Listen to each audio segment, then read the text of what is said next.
Now you can see the difference between the floating pole or this one is used actually for the underwater videography. You could just throw this one inside the water, which will float on the top, but this one here doesn't do that and has not built for that feature for the underwater.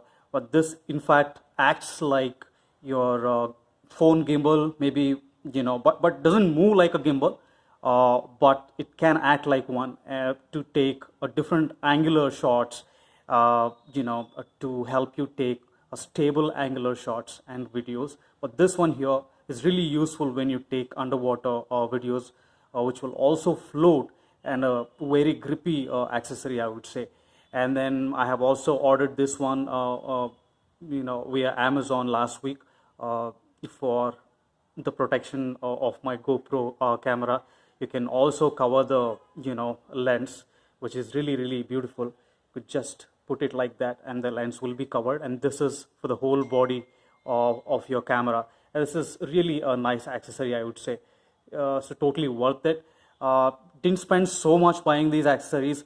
In fact, GoPro floating pole, I have got it along with the package when I ordered GoPro 9 Black. But these two here I have ordered separately with Amazon and Flipkart. This one through Flipkart and the protection cover through Amazon. So I definitely love these two. The three-way monopod with tripod, and then a protection guard or cover for my GoPro Hero 9 Black. So I would definitely recommend that, and I hope you like all the accessories as well. Thank you.